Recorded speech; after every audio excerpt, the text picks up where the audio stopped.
and do what the leadership wants. He tweeted defiantly from London, Victoria, as a proud trade unionist, I stood with all the workers on our railway network, he said, who are taking industrial action. We also had up in Scotland, Labour's leader, Anna Sarwar, he visited RMT. Take the next left onto Harlington Road West A312. The shadow cabinet, Diane Abbott, pouring fuel on the fire by putting a picture up saying that she was on the picket line at Seven Sisters, and then she put in brackets, but don't tell Keir Starmer. Well, the big question, of course, is going to be whether he actually sacked people for breaking his instruction. Well, one man who knows about the dilemma Keir Starmer is facing is called Simon Fletcher. He was an advisor to Starmer when he was running to be Labour leader. Before that, he was an advisor to Jeremy Corbyn.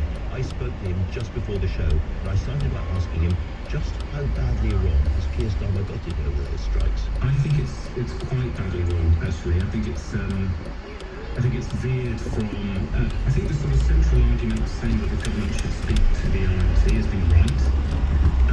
Continue on A312 for half a mile.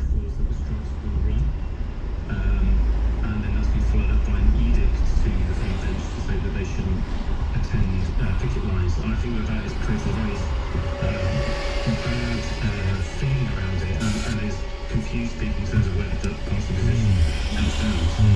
And indeed, of course, quite a few people have looked at the edict and said, no thanks, mate.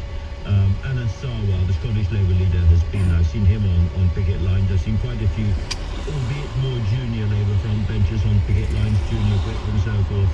And the question now is, will Keir Starmer discipline those people? Will he remove them for jobs or even, in the ultimate, take the whip away from them? What would happen if he did those things? I mean, I think there would be an explosion. Because as you say, it's not only members of the front bench or Westminster, it's the leadership of the Scottish Party.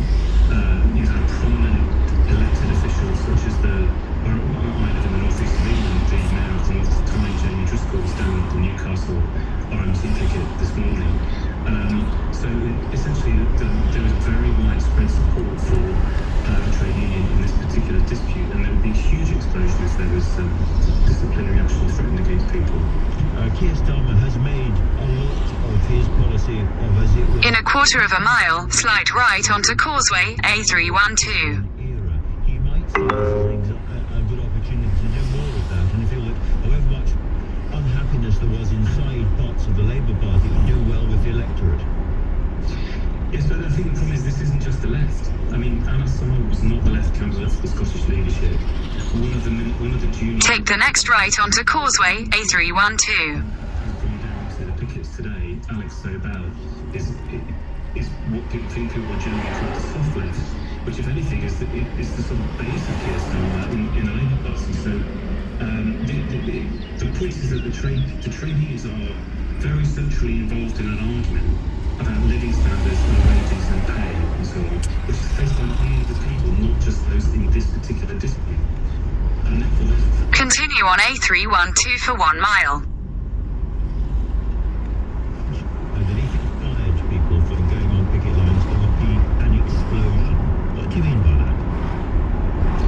I think at the moment there's a lot of simmering resentment and irritation with the position that's being taken. But if people were disciplined for the simple act of offering solidarity to, in some cases, their own constituents who are on strike, then I think that that resentment will express itself much more strongly in local parties, in the parliamentary Labour Party, and I think crucially in the trade unions that are affiliated to the Labour Party and those that aren't or work with the party.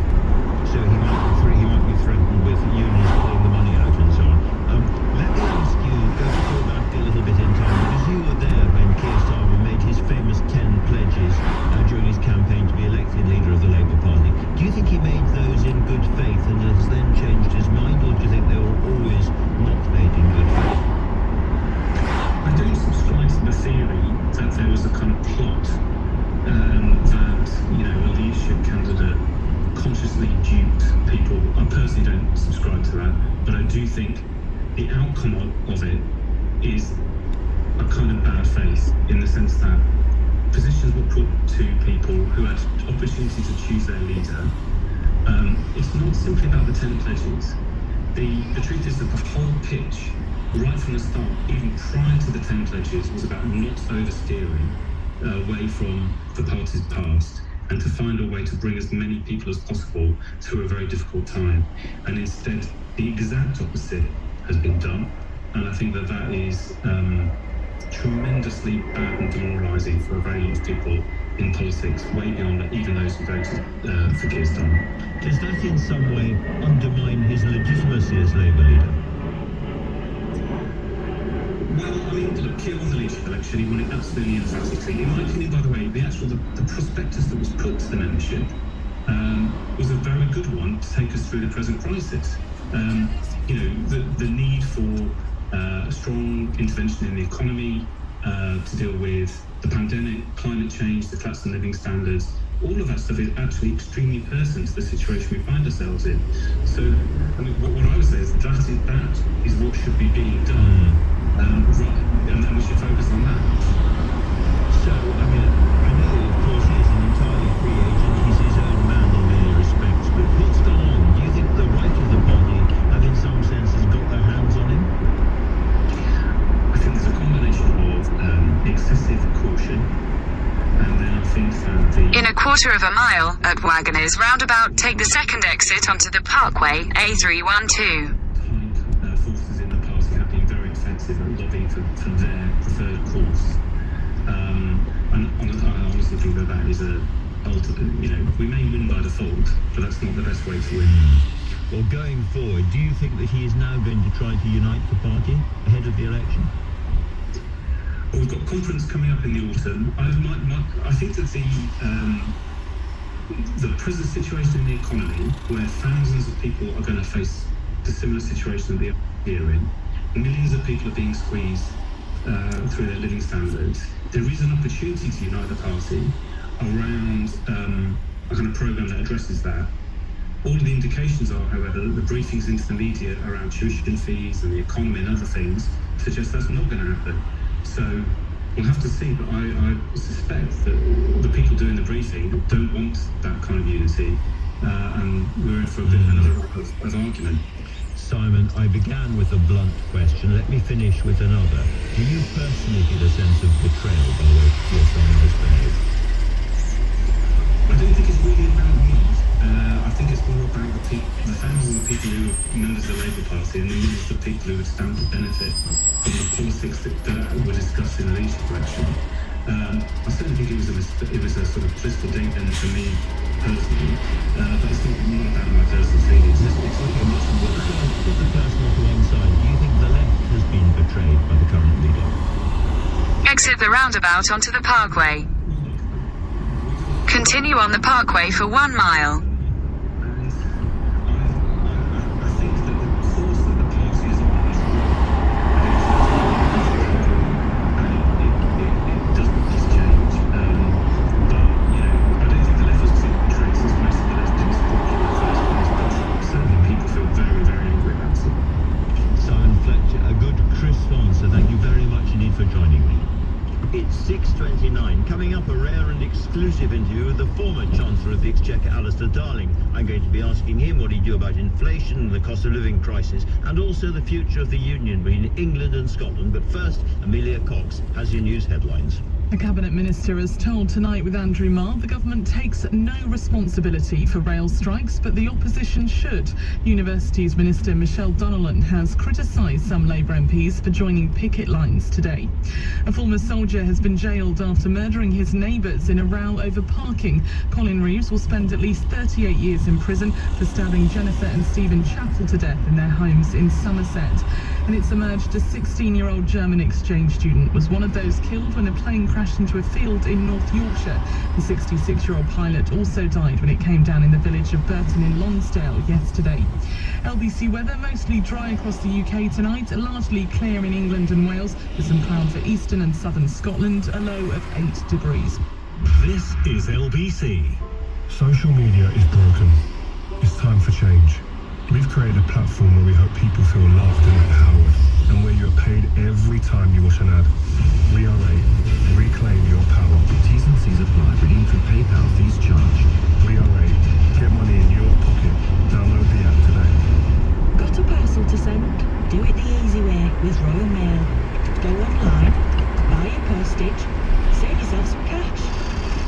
arrange for your postie to collect it. Don't worry if you can't bring your label. Your helpful postie can bring that for you. They'd love to stay and chat too, but, you know, parcels don't collect themselves. Click, save, we collect. Visit set.royalmail.com. Savings based on online parcel prices compared to over-the-counter prices. Exclusions apply. Welcome to everyone's favorite game show, the Motorway Way, where car dealers compete to give you the best price for your car. Gary, are you ready to sell? I am now. Thousands of car dealers are waiting to bid. £11,500. You sold your car! And I got more money than expected. No way!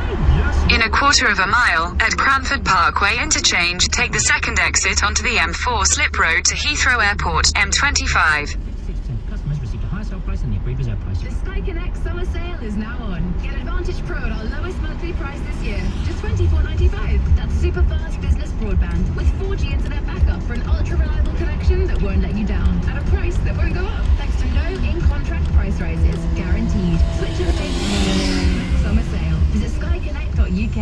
Sky Fibre areas only. 4G coverage required. New customers only. £79 setup. £12 delivery. Advantage Pro 24. £36 contract. Prices exclude 20% VAT. Offer ends 24th of June. See skyconnect.uk for full details. This is LBC Tonight with Andrew Marr.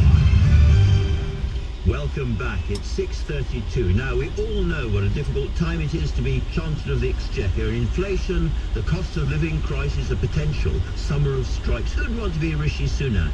Well, one of the very few men who knows what it's like to be in his position is Alistair Darling. He was Chancellor during the economic crash of 2008-2009. I spoke to him just before the show in a very rare interview. I started by asking him how he'd compare the recession he faced as Chancellor to what we are facing now. Exit the roundabout onto the slip road. because the entire banking system... In a quarter of a mile, merge onto M4. ...the world was fractured. And when you get that, you inevitably get a slowdown, and if you're not careful, a recession becomes depression. Now, what we did then was the right thing in my view. We put money into the economy. Remember, we cut the VAT rate, we introduced schemes for people to speed up the pace of their cars and so on. And it worked, because in the beginning of 2010, the economy was growing. What we didn't have then, though, of course, was inflation. Now, we've now got inflation starting to creep back into the system. It's lowish at the moment, but it's rising. The Bank of England think it might be, 10%, 11% in a few months' time. And all other things being equal, if you put money into an economy and you don't do anything about expanding its capacity, there's a risk that you simply stoke up inflation.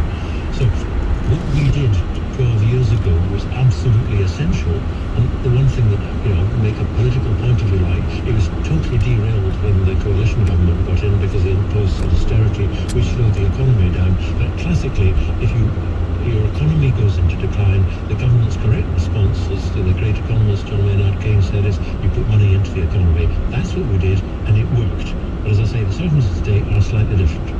So we all remember back then a certain interview you gave, I think, to The Observer. Didn't please the Prime Minister of the day, Gordon Brown, enormously, as I remember, when you said that Britain was facing, the world was facing, the most serious and deepest recession possibly for up to 60 years. And of course you were right about that.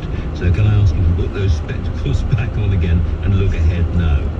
Well, look, if you're looking at the UK, it's probably 50-50. Remember, a recession technically is when the economy doesn't grow for 2 quarters in consecutive quarters. Now, I don't know whether, and you have to be very careful. I think things are changing all the time. It's 50-50. In other parts of the world, I think, it's less certain. What worries me is that all the forecasters, international forecasters, are saying that our growth is going to be one of the worst of the advanced countries. It's worse, it really is bad. Now, that means that I think the government does need to stand ready to be doing things, but, in terms of putting, money into the economy. What worries me is that what they need to do is not a sort of, tax cuts and it'll be okay. They need to be looking at investing things that will increase our productive ability. For example, we've got to reduce our dependence on imported energy. For goodness sake, if you ever want to see what the problem is, if you're dependent on, getting it from someone else, you can see it today. That means we've done a lot of renewable energy, but we need to do far more. Now, frankly, only the government taking a hand on that with planning, with investment incentives and so on, it simply won't happen. Equally, and this isn't a quick fix, we need to step up our investment in science, for example. And above all, the one thing that this government could do that actually would restore confidence is if we could strike a trade deal with our biggest next door neighbour, which is the European Union. This government, I don't think, can do it because, frankly, no one trusts and doesn't believe a word they've got to say. But a future government, it's got to be a priority because we all know now, it's even in official government figures, Brexit is costing this country money, is costing this country jobs. So the biggest single thing that would help restore confidence, get businesses going, I think, would be to do a sensible trade deal. We've got to live next... In a quarter of a mile, keep right to stay on M4. In the context of current politics, Alistair, you are saying the unsayable now. Can I ask you something I'll ask all Labour frontbenchers now, and they all run a mile from the question. Would we be better off in the single market or not? We would have been. Keep right to stay on M4. We had a referendum, and I've got experience of referendums, and I think you get a result, you stick with it. So, as far as I'm concerned, we had the referendum. Continue on M4 for 2 miles. Having left it, that does not mean you don't want to trade with it. I mean, there are over 350 million people who want to potentially buy our goods. So a deal has got to be done. We don't need to rejoin the EU to do that. No, indeed, absolutely not. But in terms of the deal that could be done, you're talking of something a little bit more like the Theresa May deal, as it were, the so-called softer Brexit. Well, it's basically, call it what you agree some convergences in terms of access. It means you can sell goods without having unnecessary trade barriers, which we've got today. You're moving towards a more open market. Now, you can do all that without having to join all the paraphernalia of the European Union. We've left it. Let's not revisit that. We need some certainty in life, and particularly if you want our economy to grow, you need businesses, individuals to have confidence, and that means doing a sensible deal. And frankly, I know it's this government, it would be really very difficult for it to do that because it couldn't agree amongst itself, never mind reach an agreement with the rest of Europe. But if Labour are going to do that sensible deal and come into government to do that kind of deal, they can't ignore the subject completely until the election, can they? I mean, literally everyone seems so terrified about even mentioning the word Europe. You can't have a conversation about it. I don't know why, because I voted to stay in the European Union. I believe in open trade. I believe in working with people. But I recognise there was a referendum 5 or 6 years ago. My side lost. Let's live with it. Just as the way that in Scotland, I wish we'd just live with the result. Let's live with it. But if you want to, one of the problems just now is if you were thinking about setting up a business that involved selling stuff to the EU, but you thought there's a great barrier there, you wouldn't do it. And we can't afford to do that. Coming back to your first question, if you want to avoid a recession, if you want to ensure that our economy starts to grow and you've got the money to do things like the health service and so on, you must be able to trade. We are a trading nation. Let's never forget that. So I think we do need to do a deal. I don't think the present government could do it, but in a quarter of a mile, keep right to stay on M4. Get all of that. Let me go back to where we were just before that part of the conversation, talking about the general economic position. You were talking about the need for the government to put money into the economy to avoid a recession. Yeah. The problem at the moment is... That's the only thing you do. No, indeed. But we've had the pandemic, and then we've had the recent measures as well. And keep right to stay on M4. Has borrowed very, very heavily. Debt is way up. And of course that's costing more and more as interest rates start to climb. And we've also had... Continue on M4 for 4 miles. Lots of taxes. So the question is there any money left available? Can you do another round of quantitative easing safely enough? No. Quantitative easing was meant to last 2 years. When I introduced it, that was what was in our minds. And here we are 12 years later, and it's only now coming to an end.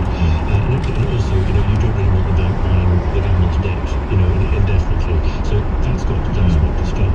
Now, governments can and need to borrow on a day-to-day basis to do some things I'm talking about. But the reason I emphasise so much the growth measures, if you like, is firstly, the biggest thing that governs how much money the government gets in is not the tax rates. It's actually how much is the economy working. I'll give you an example of warning. There's something like a million people over the age of 50 have come out of the labour market.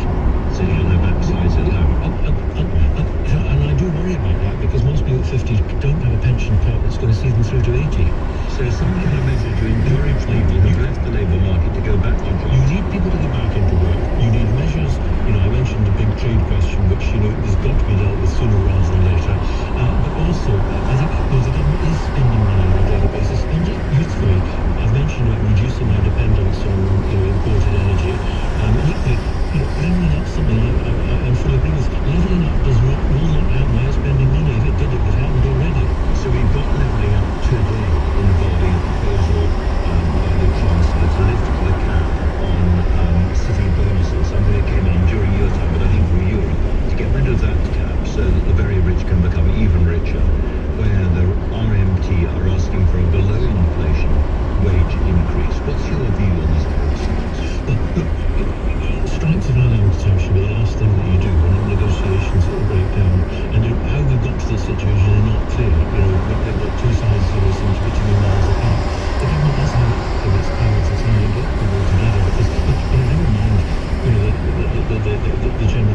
country as a whole will suffer because of this. But I think the thing that worries me is that because people are now thinking, well, inflation's here to stay, and the government's not, is not doing very much about it or showing that there is a way forward through that, the risk is you start embedding it. So you go back to the 1970s, and we could well go back to the 1970s. We could well have waves of strikes in other areas. Barristers are voting to go on strike, and indeed postal workers too, and many more are looking at that option. So we could have a wave of strike.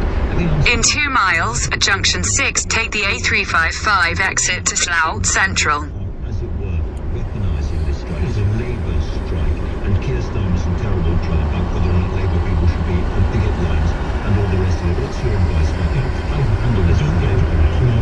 Do not rise to the Tory party's bait. They've got nothing better. They've got all the problems they've got to say the strikes and so on. These strikes are happening under the Tory watch, right? So it's their thing.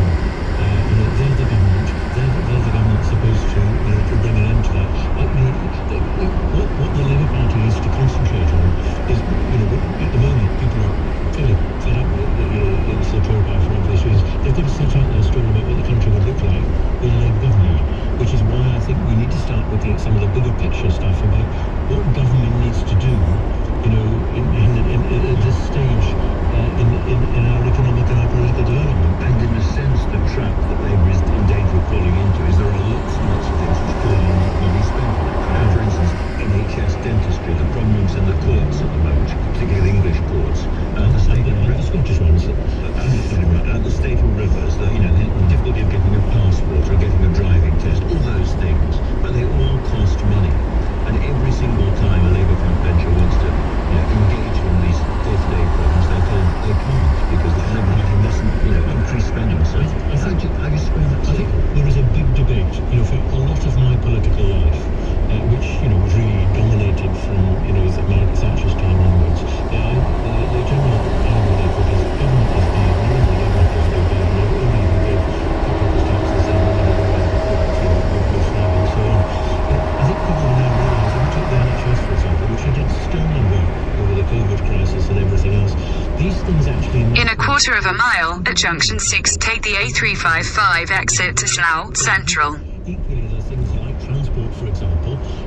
Transport, the private sector would not run a railway system. It is something that is a public good that the government needs. And I think, in terms of this whole argument about taxation, Exit at junction 6. Conversation, it will take a hell of a long time. But if you want decent services, and you don't want people sitting for months waiting for In a quarter of a mile, at the roundabout, take the 3rd exit onto Tons Lane A355. efficiencies in everything you need to look at. But the government is spending a lot of money at the moment. And rightly so.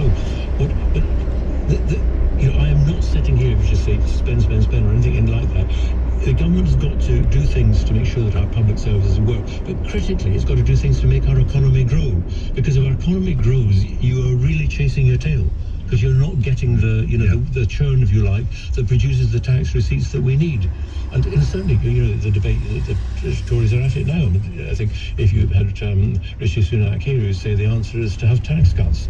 Well, yeah, nobody wants to take any more money than you need to from individuals. But it's in all our interests that you've got a functioning criminal justice system. It's in all our interests that you've got a health service.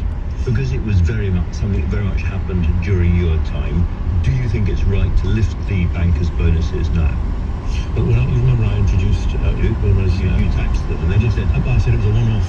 Yeah. Because simply what happens is, if you tax bonuses for more than a year... Exit the roundabout onto Tons Lane. So they're simply doing another way. I think it's a bit of a gimmick, honestly. In a quarter of a mile, slight left towards Sippenham Lane. Of course it does. And this is why I introduced a bankers bonus in 2009, because bankers bonus tax. The tax, yeah, sorry. Because it just struck me as being grossly unfair that people were still doing what they've been doing. Very often they're getting bonuses to do things that bring about the end of their bank. But frankly, if you're looking for great ways to raise money, ending banning bonuses, if you like, is not going to do it. indeed. Earlier on, you spoke rather wryly about referendums, and of course, you led the Better Together. Slide left towards Sippenham Lane. On Scottish independence. Yesterday, I had Chris Patton sitting in the studio, and I asked him whether he thought it'd be a good thing for Boris Johnson. Continue for 1.5 miles. He said it'd be disastrous, because if Boris Johnson won another election, he would drive Scotland and England apart, and the union would be broken by Boris Johnson. Do you agree with that? Well, not quite, no. It's interesting.